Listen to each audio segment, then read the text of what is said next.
ખરેખર બ્રહ્મસંબંધ શું છે? તો કે પુષ્ટિ માર્ગમાં પ્રવેશ કરીએ ને, સેવા માર્ગમાં પ્રવેશ કરવો છે, એની દીક્ષા બ્રહ્મસંબંધ આત્મનિવેદન છે કે હવે તમને સેવાના અધિકારી થવો. એકથી પ્રારંભ થાય છે. અને માલા પેરામણી શા માટે કરીએ છીએ? તો કે લૌકિક રીતે જ્યારે દેહ છૂટી જાય અને આ જીવન આપણે સેવા, સ્મરણ, સત્સંગ સમર્પિત જીવન કર્યું હોય તો યથા અધિકાર ઠાકોરજી પોતાના ચરણારવિંદમાં એમની સેવામાં ક્યાંક સ્થાન આપે, એનો આપણે ઉત્સવ મનાવીએ છીએ. આજે ખાસ સમજવાનું એ છે કે માલા પેરામણી કરવાથી ગતિ થાય છે કે સદગતિ થાય અમારા વડીલોની એટલે માલા પેરામણી કરવી છે એમ નથી. પણ સદગતિ પુષ્ટિ માર્ગમાં છે, મહાપ્રભુજી ગુસાઈજી ગુરુ છે એટલે થઈ જ ગઈ છે ઠાકોરજીના ચરણારવિંદમાં ગતિ એની. એ વિશ્વાસનો આ મનોરથ છે. એ વિશ્વાસ આપણને સૌને પુષ્ટિ માર્ગીય તરીકે છે એટલે માટે આપણે માલા પેરામણીનો ઉત્સવ કરીએ છીએ, મોટો મનોરથ કરીએ છીએ, એટલે થાય છે. હવે એક છે શરૂઆતનો છેડો, એક માલા પેરામણી એટલે દેહ છૂટી જાય ત્યારનો ક્રમ, બરાબર? એ આ બાજુનો છોડ છે. હવે જે વૈષ્ણવી જીવન છે ને એ આ બંનેની વચ્ચેનું જ છે. એ જ ખરેખર જીવવાનું છે. એની બદલે આ બેને મહત્વ આપીએ. ના હો, મારો દીકરો બ્રહ્મસંબંધ વગર રહી ના જવો જોઈએ. હા, અરે પણ તારો દીકરો પછી સેવા કરશે એ વિચારતા નથી આપણે કે કાંઈ કર્તવ્ય. પેલા તો પૂછતા વૈષ્ણવો બધા, પેલા તો આપણે તમે વાર્તાજી વાંચો ને તો ખ્યાલ આવે કે બ્રહ્મસંબંધની દીક્ષા લઈને હવે પૂછીએ કે હે કૃપાનાથ, હવે મારું કર્તવ્ય શું છે, મારે શું કરવાનું છે? અત્યારે તો બ્રહ્મસંબંધ અમે દઈએ ને પછી એવો ભાગી જાય કે પાછું દેખાય જ નહીં. 5-10 વર્ષે ક્યાંક હાથમાં આવે પાછું. હા, એવી સ્થિતિમાં આપણે જીવીએ છીએ.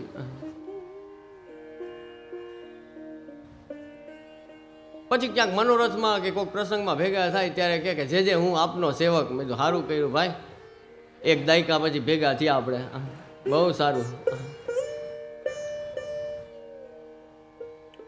એવા તો જાત જાતના અનુભવ હોય. એક જગ્યાએ હું બ્રહ્મસંબંધ દેતો હતો ને, આ જો સમજનું બધું, એ સત્સંગ ના હોય, સમજ ના હોય ત્યાં કેવા થાય બધા. બધા નામ બ્રહ્મસંબંધ દેતો હોય ત્યારે આપણે તુલસીજી હાથમાં તુલસી દળ રખાવીએ ને તો આમ લાઈનમાં બધા ઊભા હતા, બધાને દેવાતા હતા તુલસી. તો તુલસી દળ દીધું, એક બેન આગળ ઊભા હતા, એ ખાઈ ગઈ સીધી. બોલો. હા, અરે હું ત્યાં ઊભો, મેં કીધું આના હાથ ખસા કરાવો. અરે મેં કીધું બેન, જીવનમાં બધું કાંઈ જી આવે ખાઈ ના જવાય બધું. હા, કંઈક હાથમાં રાખવાનું હોય, પાછું એ દેવાનું હોય.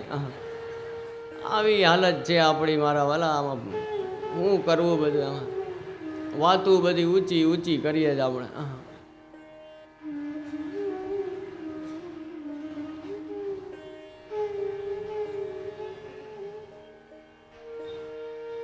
એટલે સત્સંગ જરૂરી છે. સારા વૈષ્ણવોનો સંગ કરો.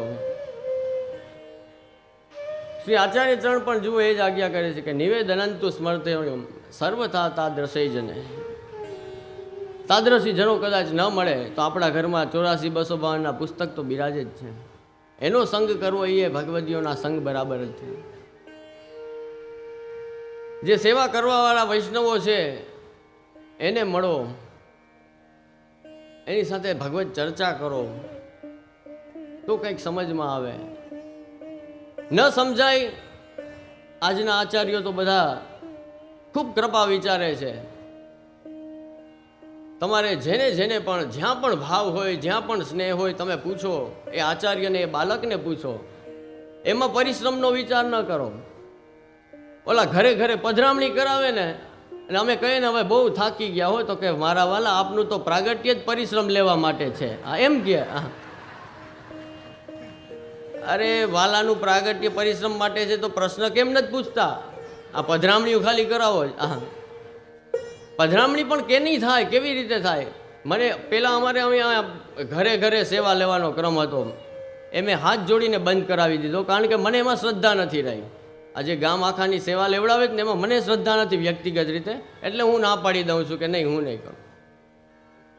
પછી બહુ આગ્રહ કરે ને એટલે મેં પછી એક યુક્તિ કરી. જે ગામવાળા વિનંતી કરવા આવે ને, બહુ આગ્રહ કરે ને કે ના, જે આખા ગામની સેવા લ્યો, આખા ગામની સેવા લ્યો. એ જેણે જોયું ના હોય જોવા જેવું હોય. ગામની સેવા હોય. હા, કદાચ તમે કોઈ ઘણા આમાંથી નહીં જોયું હોય, આ બાજુ ઘણાએ જોયું છે. આ રહ્યું, આ બધાય જોયેલું છે. હા, એ બહુ જોવા જેવું હોય એ દ્રશ્ય. મેં તો અનુભવ ખૂબ લીધો છે નાનપણથી અત્યાર સુધી, એટલે મને ખબર છે. હા, એમાં કેવું હોય ખબર, તમને થોડું ખાલી કહી દઉં કે 3-4 કીર્તનિયા તો એક ચોકમાં કીર્તન કરતા હોય, એ ત્યાં જ હોય આખો 2 કલાક 4 કલાક 6 કલાક જેટલી વાર ગામની સેવા હાલે એ ત્યાં જ બિચારા ઊભા ઊભા કીર્તન કર્યા રાખે. હવે સૌથી આગળ ખુરશીને આસનવાળો દોડે, એની પાછળ મહારાજશ્રી દોડતા હોય, એની પાછળ મિશ્રીવાળો, એની પાછળ આરતીવાળો, આવી રીતની સ્થિતિ. કારણ કે 600 ઘર લેવાના, 500 ઘર લેવાના, કોક ગામમાં 800 ઘર હોય, એ પૂરા ક્યારે થાય? દોડવું જ પડે ને. એક ઘરમાં પગલાં થયા, ભાગો બીજા ઘરમાં, ત્રીજા ઘરમાં, ચોથા ઘરમાં, પાંચમા ઘરમાં. હા, ને ઓલા આખા ફળિયામાં 4 ઘરમાં પધરામણી હોય ને બીજા 2 વૈષ્ણવ ના હોય ને તો એમ કે ના ના અમારું ખરાબ દેખાયું, અહીંયા મહારાજશ્રી તો આવા જ જોઈએ. હા, પધરામણી શા માટે કરાવવી જોઈએ? હું પછી એમ કહું કે જેના ઘરે ઠાકોરજી કેટલા ઘરે બિરાજે, તો કે 17 ઘરે. મેં બસ તો 17 ઘર પાકા, 18મું નહીં. તો કે તો જે આપણે સેવાનું રહેવા દઈએ, પછી તો અમારા ગામમાં ડખો થઈ જાય. બહુ સરસ. મેં કહું તો રહેવા જ દો. એના કરતાં 2 કલાક 3 કલાક પ્રવચન કરાવો બાળકોના, એમાં સમય અપાવો તો કંઈક સમજવા મળશે, કંઈક જ્ઞાન આવે, કંઈક સમજ આવે, કંઈક. આ ખાલી પધરામણીમાં સાચું બોલો, તમને અંદર ખાને એવી જ ભાવના છે ને કે મહારાજશ્રી પધાર્યા તો અમે સુખી રહે, એટલે જ બધાય પગલાં કરાવે. અને ખરેખર તમારી જો એ આ ચરણસ્પર્શમાં એ જ ભાવના હોય, હા ચરણસ્પર્શ બધાય કરે. આપણે ત્યાં શાસ્ત્રમાં એવું કહ્યું છે કે ચરણસ્પર્શ કરવા કોઈ આવે ને, માતા પિતાને, ગુરુને, વડીલને, કોઈ પણ, ત્યારે તમારા હૃદયમાં જો કોઈ પણ પ્રકારની ભાવના ન હોય અને તમે આમ ચરણસ્પર્શ કરો છો, કે સાદી ભાષામાં તમે શું કે પગે લાગો મોટાઓને, હા, તો શું થાય? તો કે તમે તમારું એક પુણ્ય અમારા પગમાં મૂકતા જાઓ છો ને અમારું તમારું પાપ અમારા પગમાં મૂકતા જાઓ છો ને અમારું પુણ્ય તમે ખેંચીને લઈ જાઓ છો. આ નોર્મલી આ થાય છે. જો કોઈ પણ ભાવના તમને ના હોય, ઘણાને એમ થતું હોય કે મહારાજશ્રીને તો કેવું સરસ બેઠા બેઠા ચણપસ દીધે રાખે બધાને. હા, અરે મારા વાલા અઘરું છે, આ સહેલું નથી. તમે સંધ્યાના જલ લઈ જાઓ ને તમે. અમારા તાજજીનો એક પ્રસંગ યાદ આવે, આપશ્રી એકવાર બીમાર પડ્યા, એટલે કોઈએ કીધું કે લે મહારાજશ્રીએ બીમાર પડે? એટલે અમારા તાજજી કે તારા કર્યા જ ભોગવીએ, તમારા બધાના કર્યા.